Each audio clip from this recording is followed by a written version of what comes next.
আমরা কোনো সিন্ডিকেটের পক্ষে বিপক্ষে না, আমরা চাই যে কোনো মূল্যে যে কোনো উপায়ে এই মালয়েশিয়ার শ্রম বাজার উন্মুক্ত হবে। বর্তমানে বাংলাদেশের যে পরিস্থিতি, আমাদের সবচাইতে বড় সংকট হচ্ছে অর্থ সংকট।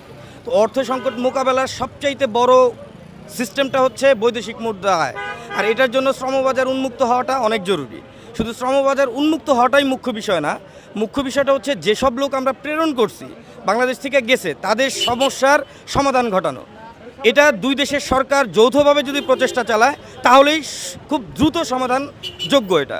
তো এই জন্য আমাদের শ্রমবাজার, যে সকল দেশ বন্ধ আছে, শ্রমবাজার বন্ধ আছে, অতি দ্রুত সেগুলো উন্মুক্ত করা হোক এবং যেসব দেশের প্রেরণকৃত লোকের সমস্যা আছে সেগুলো খুব দ্রুত সমাধান করা হোক। আমরা চাই মালয়েশিয়া জনশক্তি রপ্তানি করার জন্য যারা বাধা সৃষ্টি করে তাদেরকে প্রতিহত করা, আর সরকার যেই নীতিতে মালয়েশিয়ার নীতি মেনে মালয়েশিয়াতে জনশক্তি রপ্তানি করতে চায়, আমরা সাধারণ বাইরের সদস্যরা রিসিভিং কান্ট্রি হিসেবে আমরা সবাই মালয়েশিয়াতে বাজার ওপেন করে দেওয়ার জন্য সরকারের কাছে আকুল আবেদন উদাত্ত আহ্বান জানাই।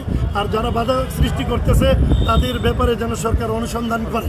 যিনি শ্রমিক নেবেন তার চাহিদা অনুযায়ী সরকার তার সাথে সমন্বয় করবে, এই দায়িত্ব সরকারের। আমরা এই দেশ থেকে শ্রমিক প্রেরণ করতে চাই।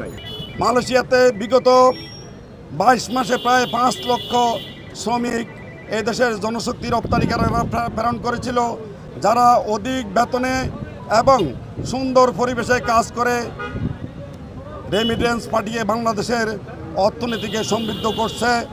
আজকে 5 জুলাই বিপ্লবের পর যে সরকার বাংলাদেশে প্রতিষ্ঠিত হয়েছে, এই সরকার জনগণের সরকার।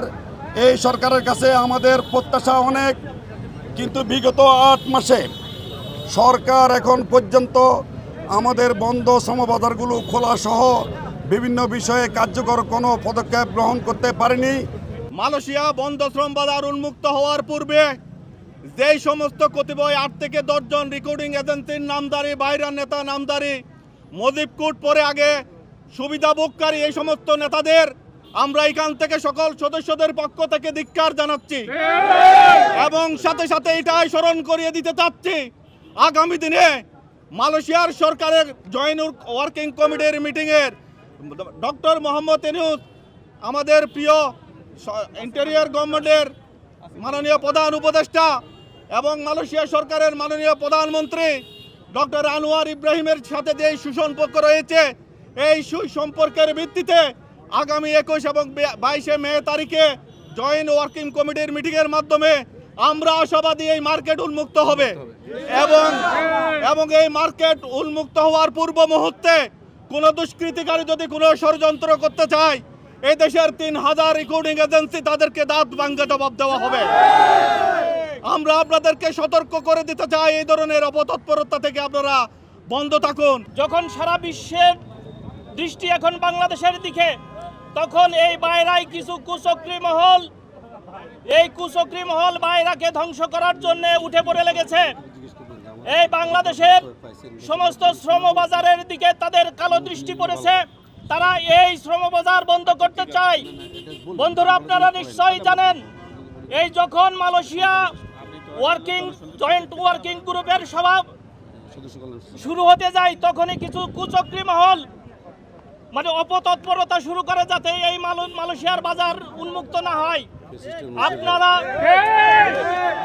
আপনারা দেখেছেন অনেক কুচক্রী মহল তারা সরকারকে মন্ত্রণালয়ে এসে হুমকি দিয়েছে যে বাজার বন্ধ করতে হবে। আমি বলতে চাই সেই কুচক্রী মহল যে তোমার নেতারা কিন্তু বাংলাদেশ থেকে পালিয়ে গেছে, সুতরাং তোমরা বাংলাদেশের অর্থনীতির চাকা বন্ধ করতে চাও, সেইটা কিন্তু কখনো হতে দিব না। আমরা 16 বছর রাজপথে থেকে আমরা কিন্তু এই ফ্যাসিস্টের বিরুদ্ধে লড়াই সংগ্রাম করেছি, সুতরাং তোমাদের এই বিষ দাঁত ভেঙে দেওয়ার জন্য কিন্তু আমরা রাজপথে ভ্যানগার্ড হয়ে পাহারা দিব। ডক্টর আসিফ নজরুল স্যার, আপনাকে বলতে চাই, আপনি যেভাবে মালয়েশিয়া সহ বিশ্বের অন্যান্য বাজার খোলার জন্য তৎপরতা শুরু করেছেন, আমরা আপনাকে অভয় দিয়ে বলতে চাই, বাইরের হাজার হাজার এই ব্যবসায়ী আপনার সাথে আছে, আপনাকে পাহারা দিবে। আপনি পিছপা হবেন না, বাংলাদেশের অর্থনীতির চাকা পুনরুদ্ধার করার জন্য, গতিশীল করার জন্য আপনি এগিয়ে যান। আমরা শুধু বলতে চাই, আপনারা জেনেছেন ইতিমধ্যে এই বাইরা থেকে বাইরার একজন যুগ্ম মহাসচিব পদত্যাগ করে বাইরাকে ধ্বংস করার পায়তারা করেছে। আমরা শিষ্টাচারের জন্য শুধু বলতে চাই, তার সরাসরি তার নাম উল্লেখ করতে চাই না, কিন্তু তার নামের পিছনে ইসলাম আছে। আমি বলতে চাই, শুধু ইসলাম থাকলেই কিন্তু ইসলামী মূল্যবোধে বিশ্বাসী হয় না। সুতরাং এই ইসলাম নাম নিয়ে মুজিব কোড পরে এই ফ্যাসিস্টের দালালি করবেন, সেটা কিন্তু আমরা হতে দেব না। আমরা কোনো সিন্ডিকেটের পক্ষে বিপক্ষে না। আমরা চাই যে কোনো মূল্যে, যে কোনো উপায়ে এই মালয়েশিয়ার শ্রম বাজার উন্মুক্ত হবে।